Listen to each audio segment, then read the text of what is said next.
Hello everyone, this is for session 11 assignment where we are building the GLC, the gateway.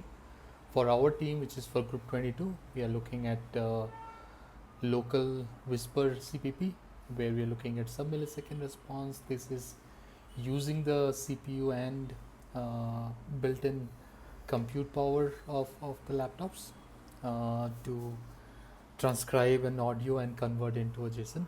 That's what is being assigned to us. If I go to the implementation, what you would see is the implementation is being asked to build adapter, which is basically wrapping up the Whisper CLI, which is going to use base GGML model to convert and transcribe. This CLI would generate the JSON based on the audio input. If the audio is 30-second more, we have to activate voice activity detection, which should remove the long silences. And also we have to make sure that if there are inputs which are silent, we don't unnecessarily call the CLI and log up the CI runtime. For that, just want to quickly go through the implementation. First few things to notice is in our implementation, we look at first thing to go through is the audio silent. There is a logic to look through that to detect and results in empty results.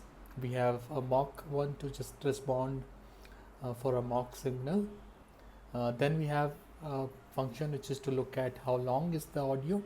If it is more than 30 seconds, it's just going to flag use VAD. Then we are asking for a run Whisper CLI command with this argument. And if I go to how we have implemented in wrapper, what you would see that the CLI is being called, right? And we have respective settings being called.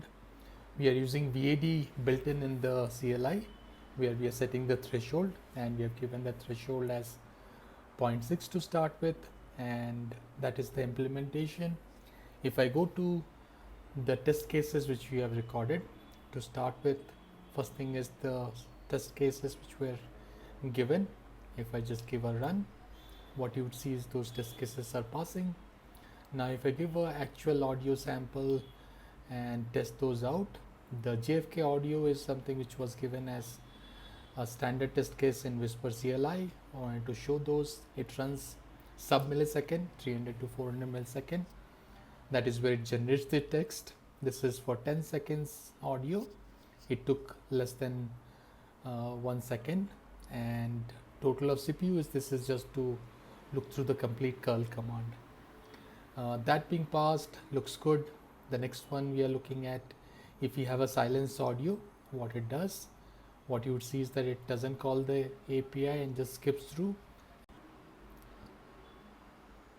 The next one to run through, we have two sample cases, which is speeches from American presidents, and we want to see how it performs. If I run through on this, let's see how it performs there. This is for a speech more than 90 milliseconds. Okay, this is coming empty.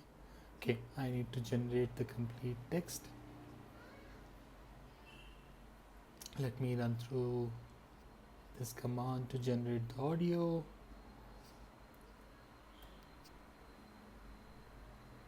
Okay, the audio is generated. We are converting those into required format, and then we are just running our command to transcribe, and you would see for that sample how it performs.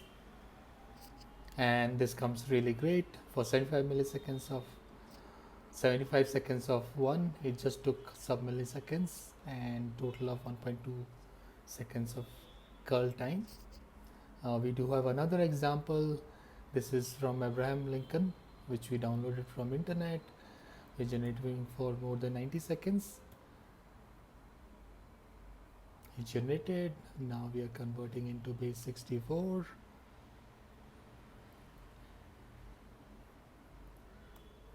And now we are calling our function, and that also runs through in some milliseconds.